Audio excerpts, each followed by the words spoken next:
حضرت امام احمد بن حنبل فرماتے میں غلام خریدنے گیا،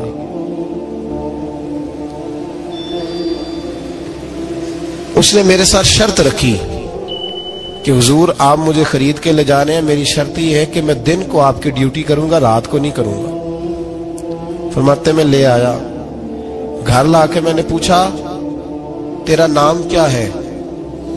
کہنے لگا حضور غلاموں کا نام نہیں ہوتا۔ کھائے گا کیا؟ حضور غلاموں کی چاہت نہیں ہوتی، جس نام سے پکارو گے آ جاؤں گا، جو دو گے کھا لوں گا۔ کہا کس کمرے میں رہو گے؟ کہا حضور غلاموں کے نخرے نہیں ہوتے۔ کہتے میں نے کہا پھر بھی یہ کمرے ہیں پسند کر لو۔ ایک ٹوٹا پھوٹا سا کمرہ اس نے پسند کر لیا۔ امام احمد بن حنبل فرماتے میں اسے کام بتاتا پر اتنی محنت سے کرتا کہ کمال کر دیتا، میرے اشارے سمجھتا۔ ایک دن میں تہجد کے وقت اٹھا، اس کے کمرے میں گیا تو وہ توبہ توبہ پکار رہا تھا۔ سنو ولیوں کی توبہ۔ فرماتے اس کے کمرے سے چیخنے کی، یا اللہ معاف کر دے، یا اللہ معاف کر دے، اللہ معافی دے دے، تڑپ رہا ہے، رو رہا ہے۔ اور امام احمد بن حنبل فرماتے ہیں حال یہ ہے کہ اس کے کمرے سے لے کر آسمان تک نور ہی نور پھیلا ہوا ہے، نور ہی نور، اور وہ روتا ہے یا اللہ معاف کر دے، یا اللہ معاف کر دے۔ فرماتے میں سوچنے لگا معافی کس چیز کی مانگ رہا ہے؟ فرماتے وہ خود ہی بولا، اور معافی دیکھو بھائی، توبہ دیکھو اللہ والوں کی۔ کہنے لگا اے اللہ میں تیرا بندہ ہوں، تو نے زندگی دی، نعمت دی، آنکھیں دی، کان دیے، سانسیں چلائی، بغیر مانگے سارا کچھ دیا۔ چاہیے تو یہ تھا کہ میں دن رات تیری بارگاہ میں جھکا رہتا، پر مجھے معاف کر دے۔ میرے اوپر امام احمد بن حنبل کے بھی حقوق ہیں، میرے مالک کا بھی حق ہے، اس لیے میں دن سارا عبادت نہیں کر سکتا، بس 5 نمازیں پڑھ سکتا ہوں، رات میں جاگتا رہتا ہوں تیرے حضور۔ اللہ وہ جو سارا دن میں عبادت نہیں نہ کر پاتا مجھے معاف کر دے، خدایا میری غلطی معاف کر دے، اللہ مجھے بخش دے۔ اور راتی ساری کر کر زاری، نیند اکھاں تھی توندے، فجرے وہی گناہگار کا آون، سب تو نہیں۔ یا اللہ چاہیے تھا میں 24 گھنٹے سجدے کرتا، بخش دے، یہ میری خطا معاف کر دے۔ ساون کی کالی راتوں میں جب بوندا باندی ہوتی ہے، وہ راتوں کو اٹھ اٹھ روتے، جب خلقت ساری سوتی ہے۔ اور درویش کہنے لگے رات پوے تے بے دردانو، نیند پیاری آوے، درد مندانو یاد سجن دی، ستیاں میان جگاوے۔ یا اللہ معاف کر دے، میں سارا دن سجدے نہیں کر پاتا، سارا دن لمبی نہ، معافی دے دے، یہ توبہ ہے اللہ والوں کی۔ امام احمد بن حنبل فرماتے ہیں فجر کے وقت وہ میرے ساتھ مسجد گیا، میں نے اس کا چہرہ دیکھا، میں اس کو کونے میں لے گیا، میں نے کہا جا تو اللہ کی رضا کے لیے آزاد ہے، جا میں اپنے حق معاف کرتا ہوں، مکان تیرے پاس رہے گا، کھانا تجھے ملے گا، تو آزاد ہے۔ اس نے کہا حضور ہوا کیا؟ ہوا کیا؟ ہماری تو خواہش ہے نا کہ بندہ اس وقت ملنے آئے جب میں تسبیح پڑھ رہا ہوں، کوئی اس وقت گھر پہنچے جب میں سجدے میں ہوں، لوگوں کو پتا چلے بڑا نیک ہے، بڑا نمازی ہے۔ اس وقت کسی کی نظر پڑے جب میں بالکل قرآن پاک پہ بیٹھا ہوں۔ فرماتے ہیں جب میں نے کہا نا تو آزاد ہے، تو کہنے لگا حضور کیا ہوا؟ فرمانے لگے رات میں نے تیری توبہ دیکھ لی ہے، توبہ دیکھ لی۔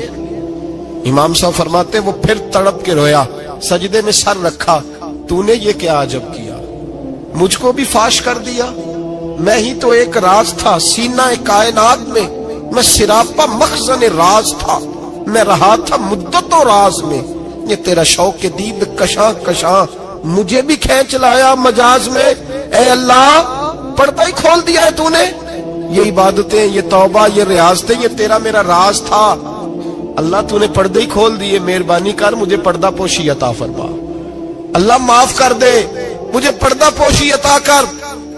حضرت امام احمد بن حنبل فرماتے ہیں سجدے میں اس نے بلند آواز سے اللہ اکبر کہا، پھر وہ گرا، اس کی روح پرواز کر گئی، پرواز کر گئی، چلا گیا، رخصت ہو گیا۔ یہ عاشق کا جنازہ ہے، ذرا دھوم سے نکلے، محبوب کی گلیوں سے ذرا گھوم کے نکلے۔ او بھائی اس بات پہ بھی توبہ ہے کہ یا اللہ میں سارا دن نفل نہیں پی، یہ اللہ کے ولیوں کی توبہ ہے، سارا کچھ کر کرا کے نا، سارا کچھ کر کرا کے پھر بھی معافی، ڈیوٹیاں کر کے ساری پھر بھی معافی، یا اللہ معاف کر دے، سارا دن عبادت کر کے پھر بھی کہ اللہ بخش دے۔ وہ نیکوکار ہونے کے باوجود توبہ کرتے ہیں، یہاں گناہگار ڈٹے ہوئے، ڈٹ گئے۔ توبہ بندے کو اللہ کے قریب کر دیتی ہے۔ ہم لوگ کہتے ہیں گناہ ہوں گے تو توبہ کریں گے نا، اور ہمارے زمانے میں تو گناہگار ہے ہی نہیں، سارے نیکوکار ہیں، اللہ ماشاءاللہ۔ گناہگار ہوں گے تو توبہ کریں گے۔ کئی دفعہ نا ہمارا بھائی ناراض ہو جاتا ہے، دوست ناراض ہو جاتا ہے، تو وہ جب ناراض ہوتا ہے نا بہت زیادہ بولتا نہیں، تو ہم پھر قریب جاتے ہیں، اس کو پوچھتے ہیں کیا بات ہے، کیوں ناراض ہے، ادھر دیکھیں میری طرف، کیوں ناراض ہے، کیا ہوا؟ وہ کہتا ہے نہیں نہیں بس چھوڑو، ہمیں نہیں پتا ہوتا، تفصیل پوچھنی پڑتی ہے، بات کرنی پڑتی ہے، پھر وہ بتاتا ہے کہ وہ جو تو نے ایک جملہ کہا تھا نا وہ تجھے نہیں کہنا چاہیے تھا۔ پھر ہمیں خیال آتا ہے ہاں مجھ سے غلطی ہو گئی، پھر ہم کیا کرتے ہیں؟ معافی مانگتے ہیں، راضی کرتے ہیں۔ ہوتا ہے ایسے کہ نہیں ہوتا ہے نا جناب؟ تو بندے سے تو بعض اوقات ایسا معاملہ ہو جاتا ہے تجھے پتہ نہیں، تو کیا اللہ کی ایسی نافرمانی نہیں ہو جاتی جس کا تجھے پتہ ہی نہ ہو؟ اللہ کے بندے روز رات کو معافی مانگ کے سوتے تھے، روز، پتہ نہیں کوئی انجانے میں جملہ نہ نکل گیا ہو، ہر وقت ڈرے رہتے تھے، شیمر، بندوں سے نہیں، کس سے؟ زور سے بولیے، ڈرے رہتے، یا اللہ معاف کر دے۔ ان کی طبیعتوں پہ خشیت طاری رہتی۔ ہم دلیر لوگ ہیں، توجہ نہیں کرتے عزیز بھائی، اور ہم اس وقت توجہ کرتے ہیں جب مہلت ختم ہو جاتی ہے، جب سزا کا وقت شروع ہو جاتا ہے۔ میری بات یاد رکھنا، ایک وقت تک اللہ مہلت دیتا ہے بندے کو، گناہ کرتا ہے اللہ مہلت، پھر سزا شروع ہوتی ہے، پھر بندہ اس کی پکڑ میں آتا ہے، پھر جب پیر پھسلتا ہے تو کسی جگہ اس کا ہاتھ دوبارہ نہیں پڑتا، وہ پھر پھسلتا ہی جاتا ہے۔ یاد رکھنا، ہم مہلت کے وقت توبہ نہیں کرتے، اور جب پھسل جاتے پھر ہم کہتے ہیں اوہو یہ کیا ہوا۔ دیکھو حضرت حبیب اجمی رحمت اللہ علیہ سود کا کاروبار کرتے تھے، اب تو لوگوں نے نام بدل دیا ہے نا، سود کا نام لوگوں نے پرافٹ رکھا ہے، اور بڑے بڑے حسین لوگ ہیں، اور نئے نئے ہمارے ترجمے، اور میں وہ پیسے غریبوں کو دے دیتا ہوں۔ کبھی گندے پانی سے وضو ہوا ہے؟ تو گندے رقم سے غریبوں کا بھلا کرے گا تجھے ثواب ملے گا؟ تو مذاق کر رہا ہے تو دین کے ساتھ۔ کبھی گندے پانی سے بھی وضو ہوا ہے؟ میں غریبوں کو کیا مطلب ہے اس بات کا؟ نبی پاک سے زیادہ تجھے غریبوں سے پیار ہے معاذ اللہ۔ حضور نے نہیں کہا سود لے لو اور غریبوں کو دے دینا، حضور رحمت للعالمین ہے نا، تو چاہیے تھا کچھ ایک ہمیں دے کے جاتے۔ حبیب اجمی کہتے ہیں میں سود کا کاروبار کرتا تھا۔ حضرت حسن بصری کبھی کبھی مجھے ملتے تھے اور مجھے فرمایا کرتے تھے مہلت سے فائدہ اٹھا، کہیں ایسا نہ ہو تیری سزا شروع ہو جائے، مہلت سے فائدہ اٹھا، اللہ نے مہلت دی ہوئی ہے، تو سمجھتا ہے میں بڑا سمارٹ ہوں، میری بڑی عقل ہے، میں کہیں الجھ نہیں رہا، میں جا رہا ہوں دھوکے دیے جا رہا ہوں تو کوئی مجھے پکڑ ہی نہیں رہا، یہ مہلت ہے، فائدہ اٹھا، ورنہ پھر جب وہ پکڑنے پہ آتا ہے ان بطش ربک لشدید، پھر اس کی پکڑ سخت ہے۔ توبہ کر لے، مہلت کے وقت توبہ کر۔ کہتے میری دل پہ بات اثر نہیں کرتی تھی، میں جی کرتا، ارادہ کرتا پر چپ کر جاتا، میرے پاس بڑی رقم تھی لوگوں کو دے رکھی تھی سود پہ، میں وہ پیسے لاتا اور اسی سے میرا سارا کام چلتا۔ میں نے تجزیے پڑھے ہیں، مجھے یقین نہیں آتا، ویسے میں نے تجزیے پڑھے ہیں کہ لوگوں نے اربوں روپیہ بینکوں میں رکھا ہوا ہے، مجھے نہیں پتا، لیکن میں نے جو اخباروں میں پڑھا اربوں روپیہ ہے، اور لوگ سود کا کاروبار کرتے ہیں اور کمائی کھاتے ہیں سود کی، معاذ اللہ، استغفر اللہ۔ فرماتے میں نے کہا مولوی پیر صوفی بتاتے ہی رہتے ہیں، میرے پہ اثر نہیں ہوتا تھا۔ فرماتے ایک دن نا ایک بندے کی گوشت کی دکان تھی، اس سے میں نے سود لینا تھا، میں اس کی دکان پہ گیا، پیسے رکھ، اس نے کہا یار مہلت دے، نہیں ہے، کہا ادھر پیسے رکھ، یار نہیں تیری مہربانی، کہا چل پھر اتنے کلو گوشت اتار، لیکن پیسے پھر بھی باقی ہیں سود والے۔ کہتے ہیں وہ گوشت میں اتار کے لایا، میری بیوی بھی مجھے روز سمجھاتی تھی کہ باز آ جا، کہتے میں گوشت گھر لایا. حضرت بی اجمی کہتے ہیں میری بیوی نے پکانے کے لیے ہنڈیا چولہے پہ چڑھائی اور ابھی اس نے مسالہ ڈال کے اس کے اندر چمچہ گھمایا ہی تھا کہ وہ سارا خون بن گیا. میری بیوی چلائی, کہنے لگی جلدی آ, تو بھی برتن لا, بچے بھی بلا, میں بھی بیٹھتی ہوں. یہ خون بن گیا جو تو غریبوں کا نچوڑ کے لایا تھا, آج خون پیئیں گے سارے, آ جا. کہتے ہیں اب میرے ذہن میں بات گونجی حضرت حسن بصری کی کہ وقت پہ توبہ کر لے, کہیں تیری سزا نہ شروع ہو جائے. مہلت کے وقت توبہ کر, کہیں سزا نہ شروع ہو جائے, آج بچ جا. فرماتے آواز گونجی, میں سمجھ گیا کہیں سزا تو نہیں شروع ہو گئی. میں تڑپا, بچے گود میں بٹھا کے میں کھل کے رویا. میں نے اپنی بیوی سے کہا آج کے بعد نہیں کرتا. کہنے لگی جا پھر, توبہ پہ قائم وہی رہتا ہے جو کسی ولی کے لڑ لگ جاتا ہے. تو ادھر توبہ ادھر ٹوٹ جاتی ہے. جا کسی کے ہاتھ میں ہاتھ دے تاکہ تو توبہ پہ قائم رہے, تاکہ وہ تیری بیٹری چارج کرے, تیرے ایمان کو حرارت دیتا رہے. کہتے میں نکلا گھر سے حضرت حسن بصری کے پاس توبہ کرنے. ابھی میں رستے میں تھا تو چھوٹے چھوٹے بچے کھیل رہے تھے. فرماتے ہیں بچے کھیل رہے تھے, ایک بچہ پکارا, کہنے لگا پیچھے ہٹ جاؤ, پیچھے ہٹو, بہت بڑا سود خور ہے یہ, ایسا نہ ہو اس کا سایہ ہم پہ پڑے تو ہم بھی نحوست والے ہو جائیں, پیچھے ہٹ جاؤ. کہتے ہیں ایک اور چوٹ لگی. میں نے کہا یا اللہ تیری ننھی مخلوق بھی مجھ سے نفرت کرتی ہے, یہ بھی. فرماتے حضرت حسن بصری کے پاس گیا تو قدموں پہ سر رکھ کے میں بڑا رویا. میں نے کہا میرے لیے دعا کر, عرش کا مالک مجھ سے راضی ہو جائے. سنا ہے جب آپ دعا کرتے ہیں تو بڑی جلدی سنتا ہے. پتہ سارا ہے سردار نو کیتی آندا, پردہ چپایا ہی پلا اسی, دعا کر وہ مجھ سے راضی ہو جائے. اب تو میرے بچوں کی ہنڈیا میں خون آنے لگا ہے, مہربانی کر. کہتے حضرت حسن بصری نے کہا تجھے مبارک ہو, میں دیکھ رہا ہوں تیری توبہ سچی ہے تو اللہ بھی تجھ سے راضی ہو جائے گا. میں دیکھ رہا ہوں تیرے اندر احساس, تیرے لفظ بتاتے ہیں تو کھری تو جا, اللہ بڑا مہربان ہے. کہتے تسلی دی, پیار کیا, کھری توبہ کی, بیعت ہوا, واپس آیا تو بچے وہیں کھیل رہے تھے, ابھی کھیل رہے تھے. فرماتے میں ڈرتے ڈرتے ان کے پاس سے گزرا تو ایک بچہ پکارا, کہنے لگا پیچھے ہٹ جاؤ, پیچھے. اللہ کا ولی حبیب اجمی آ رہا ہے, اللہ کا ولی حبیب آ رہا ہے. کہیں ایسا نہ ہو ہمارے پیروں سے کوئی مٹی اڑے اور ولی کے کپڑوں پہ پڑ جائے اور ہم اللہ کے ولی کے بے ادب ہو جائیں. پیچھے ہٹو, رستہ دے دو. فرماتے میں اللہ اکبر کہا.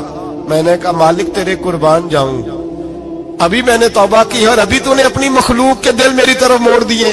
ابھی بھائی توبہ کھری سچی, مہلت کے وقت توبہ کرو.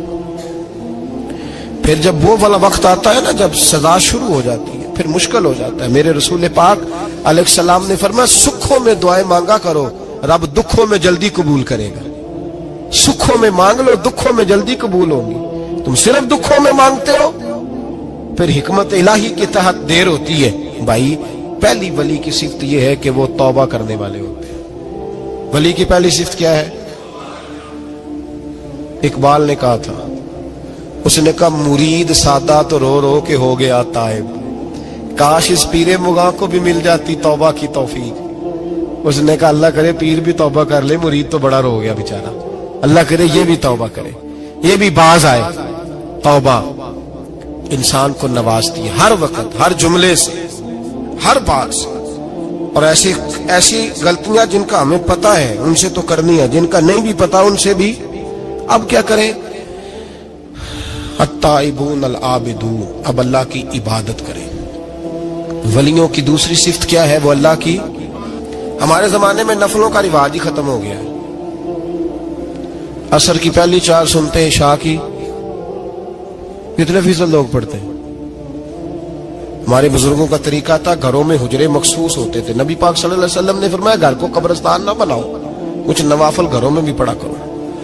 وہ اذانوں سے پہلے وضو کر کے بیٹھے ہوتے تھے, مصلی آباد ہوتے تھے, اور بہت سارے بزرگوں کی قبریں اس جگہ پہ بنی جہاں وہ عبادت کرتے تھے. نفلوں سے دور ہے ہم, نفلوں سے. نفل سے کیا ملتا ہے؟ نفل پڑھنے سے رب رحمان ملتا ہے, اللہ ملتا ہے نفل پڑھنے والے کو. بخاری مسلم میں موجود ہے میرے نبی پاک صلی اللہ. لیکن شرط یہ ہے کہ نفل اللہ کی رضا کے لیے پڑھے. وہ ساری دنیا کو سویرے بتائے نا کہ جدو میں سویرے 3 بجے اٹھیا نا ادو میں ویکھیا تے کتے بھونک رہے سن. اللہ کے ولی اولیاء اللہ یہ ایک پورا باب ہے دین اسلام کا. قیامت تک اولیاء اللہ امت مسلمہ میں موجود رہیں گے. کوئی دور بھی کوئی وقت بھی اولیاء کے وجود سے خالی نہیں ہوگا. ایک لفظ بعض لوگ بولتے ہیں جو اچھا نہیں ہے، کہتے جی اس دور میں کوئی نہیں اللہ کا ولی. یہ کیسے ہو سکتا ہے؟ یہ کیسے ممکن ہے؟ ہماری پہچانوں میں کمی ہے، توجہ میں کمی ہے، ورنہ ولیوں کا وجود اسلام کی صداقت کی دلیل ہے. یہ دلیل ہے. نبی پاک صلی اللہ علیہ وسلم کا یہ معجزہ ہے کہ قیامت تک حضور کی امت میں اللہ کے ولی ہوتے رہیں گے. اور پورا مضمون ہے یہ قرآن پاک کا، الا ان اولیاء اللہ لا خوف علیہم ولا هم يحزنون. پورا مضمون ہے یا ایھا الذین آمنوا اتقوا اللہ وکونوا مع الصادقین واتبعوا سبیل من اناب الی. پورا مضمون، جگہ جگہ اللہ کے ولیوں کی علامتیں. واتبعوا سبیل من اناب الی، اس کے پیچھے چل جو میرے پیچھے چل رہا ہے. اللہ فرما رہا ہے جو میری طرف رجوع کر رہا ہے تو اس کے پیچھے چل. یا ایھا الذین آمنوا اتقوا اللہ، اے ایمان والو اللہ سے ڈر جاؤ. وکونوا مع الصادقین، اور سچوں کی سنگت اختیار کرو. درجنوں آیات. فاسألوا اہل الذکر، فرمایا ذکر والوں سے پوچھ لیا کرو. ان کنتم لا تعلمون، اگر تمہیں علم نہ ہو تو پوچھ لیا. ہر نماز میں صراط الذین انعمت علیہم، ہر نماز میں کہہ رہا صراط الذین انعمت علیہم، یا اللہ ان لوگوں کے رستوں پہ چلا جن پر تو نے انعام. اور وہ کون ہے؟ قرآن نے کہا انعم اللہ علیہم من النبیین والصدیقین والشہداء والصالحین. اچھا نماز کے اندر کہتا رہتا ہے ولیوں کے پیچھے چلنا ہے، یا اللہ چلا، باہر نکل کے مکر جاتا ہے، کہتا ہے مجھے خود قرآن حدیث آتا ہے. اور یہ اب ایک تو تھے نا پہلے کچھ لوگ جن کے نظریات میں فرق تھا، اب اپنے بہت سارے لوگ کہتے چھوڑو کیا ضرورت ہے. بھئی پورا مضمون ہے قرآن پاک کا اللہ کے ولی، پورا ایک مضمون ہے، حدیث کا پورا باب ہے. آج میں صفات اولیاء عرض کرنے لگا ہوں، پہلے یہ تو سمجھ لینا جن سے پیار کرنا ہے وہ ہوتے کس طرح کے ہیں. آج یہ سمجھ لیں کہ ولی بنیادی طور پر ہوتا کون ہے. ایک ہے میں کہوں کہ ولی فلاں ہوتا ہے، ایک ہے کہ کوئی بزرگ کہیں، اور اس سے تھوڑا آگے بڑھیں تو اگر صحابی بتائیں پھر تو کیا ہی بات ہے. اور اگر بالکل ہی ہم اتھارٹی پہ جانا چاہیں بنیاد پہ تو بہتر نہیں ہمیں خدا بتا دے اور محمد مصطفیٰ بتا دے صلی اللہ علیہ. یہ سب سے مضبوط بات نہیں؟ کیا خیال ہے؟ 100 گلاں تے سرے تے گنڈ. بھئی پوچھو ہی نہ کسی سے، ڈائریکٹ قرآن پاک سے پوچھ لو ولی کون ہوتے ہیں. صحیح ہے؟ اج گل مکدی نہ مکائیے، ضرورت ہی نہ رہے. ایک کہنا میں بابا صاحب سے سنا ہے، دوسرا کہتا میں نے خواجہ صاحب سے سنا ہے، تیسرا کہتا میں نے فلاں صاحب سے سنا ہے. بھئی ضرور، کوئی عرض نہیں. یہ سارے لوگوں کی بات سار آنکھوں پہ، پر جو بات اللہ بیان فرمائے، جو بات اللہ کا قرآن بیان فرمائے وہ سب سے مضبوط ہے کہ نہیں؟ تو قرآن نے ولیوں کی علامت بیان کی. سورہ توبہ ہے، آیت نمبر 112 ہے، 11واں سپارہ ہے، گھر جا کے پڑھیں. اللہ فرماتے ہیں ولی کون ہوتے ہیں، میرے کامل بندے کون ہوتے ہیں. اللہ فرما رہا ہے التائبون، اللہ کے ولیوں کی پہلی علامت یہ ہے کہ وہ توبہ کرنے والے ہوتے ہیں. توبہ کا لغوی معنی رجوع کرنا، یعنی وہ اللہ کی طرف توجہ کرنے والے ہوتے ہیں. التائبون العابدون،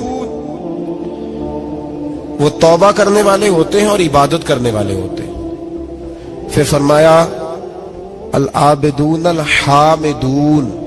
وہ یہ آپ نے غور سے سننی ہے بات، خاصی توجہ کرنی ہے. یہ قرآن پاک ہے نا جی، یہ سب سے توجہ والا معاملہ ہے. خاص غور کریں. اور رٹا ختم کرنے لگا ہوں آج. جو قرآن پاک بیان کرے اس پہ اتفاق کرنا چاہیے کہ نہیں؟ کرنا چاہیے نا اتفاق، ضروری بات ہے نا جی. تو یہ ہمارے پاس قول فیصل ہے اللہ کی کتاب. ہمیں باہر جانے کی ضرورت. کسی نے ٹال والا ولی سمجھ لیا ہے, کسی نے گال والا ولی سمجھ لیا ہے, کوئی ولی بنا کے بیٹھ گیا ہے, کوئی بنا کے. جاہل مطلق, پرلے درجے کے جاہل لوگ, دین کی روح ابجد کا نہیں پتا, اور مصیبت گلے میں ڈالی ہوئی ہے. پتہ نہیں کیا مائنڈ سیٹ ہے لوگوں کا بھی, کس طرح لوگوں کو قابو کرتے ہیں این فرائض چیزوں پہ. اب یہ ملنگوں نے پکا رٹا لگایا, کہتے ہیں مولویاں کو نہ جایا جائے. اور میں کہتا رہتا ہوں, میں بھی اس مولوی کے خلاف ہوں جو مولوی دینداری نہیں کرتا, دنیا داری کرتا ہے. پر مولوی کا معنی مولا والا, کیا ترجمہ ہے؟ عجیب تو آدمی ہے, پکا رٹا. وہ ہمارے سندھ کے راجے مہاراجے سائیں, پنجاب کے وڈیرے اپنے گاؤں میں سکول نہیں بننے دیتے تھے, اس لیے کہ وہ کہتے تھے اگر ان کے بچے پڑھ گئے نا تو ہماری بھینسوں کو چارہ کون ڈالے گا. اسی طرح یہ جو پیر ہے نا آج کل کے, یہ علماء کے پاس نہیں جانے دیتے, کہتے انہوں نے پتہ لگ گیا تو سانو مننا ہی کو نہیں ہے نا, لہذا ان کو دور دور رکھو تاکہ یہ کہیں ایسا نہ ہو کہ ہم سے پیچھے. ادھر تسی بابا دھیانے لایا ہے کہانیاں سنو کے. اب تو لوگ دین بھی قوالوں سے سیکھتے ہیں, قوالوں سے معاذ اللہ, اور ایسے ایسے کفر ہے معاذ اللہ ثم معاذ اللہ. تو جو قرآن بیان کرے وہ ہمارے لیے سب سے بہتر نہیں. قرآن مجید نے کہا التائبون العابدون, توبہ کرنے والے, عبادت کرنے والے, حامدون, اللہ کی حمد کرنے والے, سائحون, روزے رکھنے والے. کون جی؟ ولیوں کی علامتیں, روزے رکھنے والے. راکعون ساجدون, رکوع کرنے والے اور سجدے کرنے والے, رکوع کرنے والے اور سجدے کرنے والے. بس توبہ کی, رکوع کیا, سجدہ کیا, نماز پڑھی, عبادت کی, یا اللہ کافی ہے؟ فرمایا نہیں. الآمرون بالمعروف, نیکی کا حکم دینے والے, والنہون عن المنکر, اور برائی سے روکنے والے, میدان میں رہنے والے, میدان میں. والحافظون لحدود اللہ, نیکی کا حکم دینے والے, برائی سے منع کرنے والے, اور اللہ کی حدوں کی حفاظت کرنے والے. اللہ کی حدوں کی یہ علامتیں بیان کر کے کہا وبشر المومنین, محبوب اپنے ان غلاموں کو میری رضا اور جنت کی خوشخبری سنا دے. محبوب یہ جو تیرے غلام ہیں نا جن میں یہ صفتیں پائی جاتی ہیں, ان کو میری رضا اور جنت کی. یہ توبہ کرنے والے, پھر فرمایا عبادت کرنے والے, اللہ کی حمد کرنے والے, رکوع کرنے والے, سجدے کرنے والے, نیکی کا بولیے اور برائی سے من, اور اللہ کی حدوں کی. محبوب انہیں خوشخبری دو جنت کی.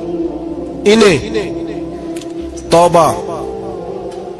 ولی وہ والی توبہ نہیں کرتے جو ہم توبہ کرتے ہیں, شب برات کی ساری رات استغفر اللہ, یا اللہ معاف کر دے, چیخوں کی آوازیں مسجد میں, ہر مسجد سے رونے کی آواز. پکی سچی توبہ کر کے شیخ آئے اور دکان پہ جا کے سویرے جھوٹ بولنا شروع کر دیے. یہ کون سی توبہ ہے؟ یہ مذاق ہے. ساری رات روتا رہا ہے, سویرے دفتر کھولا ہے, فراڈ شروع کر دیا. تم نے توبہ کی ہے؟ حد ہو گئی بھائی, یہ والی توبہ نہیں. ایک توبہ میرے نبی پاک بھی کیا کرتے تھے. بھائی توبہ تو ہے رب سے رشتہ بنانے کا نام. میرے نبی پاک بھی ایک توبہ کرتے تھے. بخاری مسلم میں حضور نے فرمایا میں ایک دن میں 100 مرتبہ استغفار کرتا ہوں. اس کا کیا مطلب تھا؟ امت کو تعلیم دینے کے لیے. یہاں تو میری طرح کے بہت سارے لوگ جب گفتگو کرتے ہیں تو لگتا ہے اپنے آپ کو بڑا پرہیزگار سمجھتا ہے. بہت سارے لوگ, کبھی کسی کو تکلیف تو نہیں دی, میں نے تو کبھی کسی کا برا نہیں چاہا. جب ہم بات کر رہے ہوتے ہیں تو صرف ہم نیک ہوتے ہیں. اللہ کے بندوں کا یہ طریقہ, ان کا یہ سٹائل نہیں, یہ طریقہ نہیں.